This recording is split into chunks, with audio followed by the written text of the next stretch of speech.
Hello दोस्तों, रोशनी education point में आप सभी का स्वागत है। आज की वीडियो में हम लोग देखेंगे हिंदी में हम लोग हिंदी साहित्य का इतिहास अगले वीडियो में देख चुके हैं। अब हम लोग उसके आगे देखेंगे। हम लोग हिंदी को प्राचीन हिंदी, मध्यकालीन हिंदी और आधुनिक हिंदी में बांट चुके हैं। अब देखेंगे कि प्राचीन हिंदी को आदिकाल कहा जाता है। आदिकाल को किसने कहा और किसको कहा, मतलब आदिकाल को किसने क्या क्या नाम दिया है, ये देखते हैं। तो जो महावीर प्रसाद द्विवेदी हैं, उन्होंने आदिकाल को बीज बपन काल कहा है और पंडित राहुल सकृत्यायन ने सिद्ध सामंत काल कहा है। जॉर्ज गियर्सन ने चारण काल कहा है।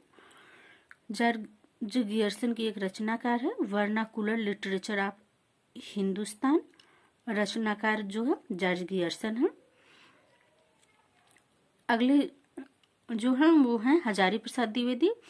हजारी प्रसाद द्विवेदी ने आदिकाल कहा है, मतलब आदिकाल को आदिकाल हजारी प्रसाद द्विवेदी ने ही कहा है।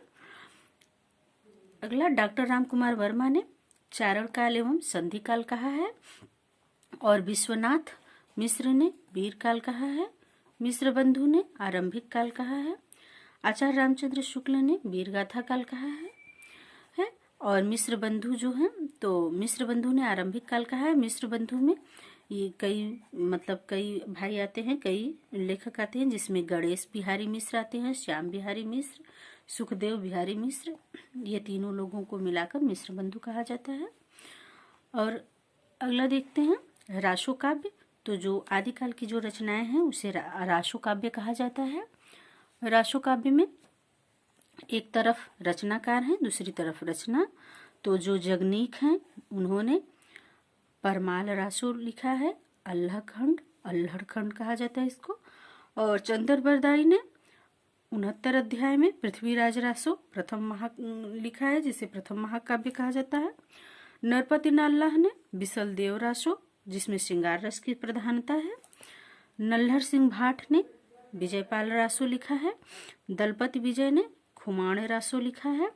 अमीर खुसरो ने खालिक बारी लिखा है। यह हिंदी फारसी में लिखा गया है और यह एक शब्दकोश है।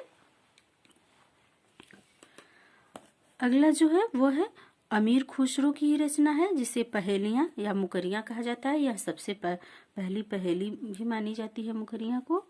विद्यापति की रचना है कीर्तिलता और कीर्तिपताका, ये अवहट भाषा में है।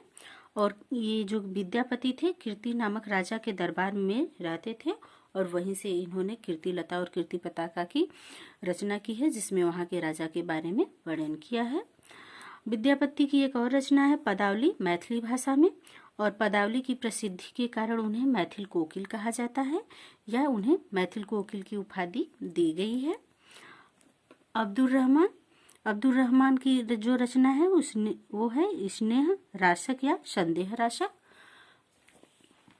दोस्तों, ये रासो काव्य में अभी और एक दो तीन कवि हैं। तो एक है रोड कवि की जो रचना है वो है राउर बेल एक चंपू काव्य है। दामोदर पंडित की रचना है उक्ति व्यक्ति प्रकरण, यह मिश्रित व्याकरण है। ज्योतिश्वर ठाकुर की जो रचना है वो है वर्ण रत्नाकर, यह जो है रासो काव्य। अब देखते हैं मध्यकालीन हिंदी। तो मध्यकालीन हिंदी को दो भागों में बांटा गया है, एक है भक्ति काल और दूसरा है रीतिकाल। भक्ति काल का जो समय काल है वो 1350 से शुरू होता है और रीतिकाल का 1900 से। तो भक्ति काल को भी दो भागों में बांटा गया है, एक सगुण भक्ति और दूसरा निर्गुण भक्ति। सगुण भक्ति की दो शाखाएं हैं, एक रामाश्रयी शाखा और दूसरा कृष्णाश्रयी शाखा। निर्गुण भक्ति की भी दो शाखाएं हैं, एक प्रेमाश्रयी और दूसरा ज्ञानाश्रयी। तो पहले सगुण भक्ति में रामाश्रयी शाखा को देखते हैं। तो रामाश्रयी शाखा के प्रसिद्ध कवि जो थे वो तुलसीदास हैं। तुलसीदास की रचनाएं में रामचरितमानस अवधी में है, विनय पत्रिका ब्रज भाषा में है, गीतावली ब्रज में है, दोहावली ब्रज भाषा में है, कवितावली ब्रज में है, बरवय रामायण, हनुमान बाहु और रामलला नहछु, रामाज्ञा प्रश्न, जानकी मंगल, पार्वती मंगल, कृष्ण गीतावली, ये सभी तुलसीदास की रचनाएं हैं। है। अगले जो कवि हैं रामाश्रयी शाखा के वो है नाभादास। नाभादास की रचनाओं में है अष्टयाम, भक्तमाल, और तीसरे जो कवि हैं वो है अग्रदास। अग्रदास की रचना है ध्यान मंजरी। अब हम देखते हैं कृष्णाश्रयी शाखा। तो कृष्णाश्रयी शाखा के जो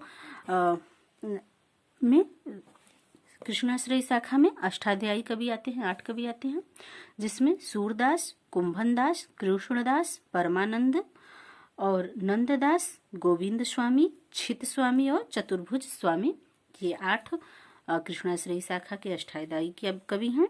इसमें से सूरदास, कुंभनदास, कृष्णदास, परमानंद दास ये वल्लभाचार्य के शिष्य थे, और जो अष्टछाप के प्रवर्तक थे वो वल्लभाचार्य थे, और इनके ये चारों शिष्य थे, सूरदास, कुंभनदास, कृष्णदास, परमानंद दास, ये सब वल्लभाचार्य के शिष्य थे। आगे देखते हैं हम अष्टाध्यायी के बारे में और कुछ। तो ये रहा शुद्धाद्वैत संप्रदाय के संपादक वल्लभाचार्य हैं। इसका आधार ग्रंथ श्रीमद् भागवत गीता था। इसका मार्ग पुष्टि मार्ग होता है। और जो अष्टछाप का जहाज, किसी प्रश्न बनता है कि अष्टछाप का जहाज किसे कहा जाता है, तो सूरदास को अष्टछाप का जहाज कहा जाता है। विट्ठलदास जो थे, विट्ठलदास के पुत्र गोकुलनाथ थे, और गोकुलनाथ की 2 रचनाएं थी, एक 84 वैष्णव की वार्ता और दूसरी जो रचना थी 252 वैष्णव की वार्ता। 84 वैष्णव की वार्ता में गोकुलनाथ ने वल्लभाचार्य के बारे में लिखा है, और 252 वैष्णव की वार्ता में उन्होंने विट्ठलनाथ के बारे में। तो विट्ठलनाथ गोकुलनाथ के पिताजी थे। अगला देखते हैं सूरदास की रचनाएं। तो सूरदास की रचनाएं जो है वो ब्रज भाषा में है। सूरसागर, सुरसरावली, साहित्य लहरी, ये तीनों सूरदास की रचनाएं हैं। अगली शाखा जो है वो है निर्गुण। निर्गुण को 2 भागों में बांटा गया था, प्रेमाश्रयी शाखा और ज्ञानाश्रयी शाखा। तो प्रेमाश्रयी शाखा के जो प्रसिद्ध कवि हैं वो है मलिक मोहम्मद जासी, और ज्ञानाश्रयी के जो प्रसिद्ध कवि हैं वो है कबीरदास। मलिक मोहम्मद जासी की रचनाएं हैं पद्मावत, अखरावट, आखिरी कलाम, ये तीनों रचनाएं अवधी भाषा में है।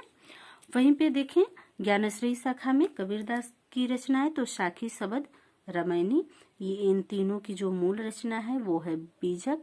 यह एक काव्य संग्रह है। तो दोस्तों आज की वीडियो में बस इतना ही।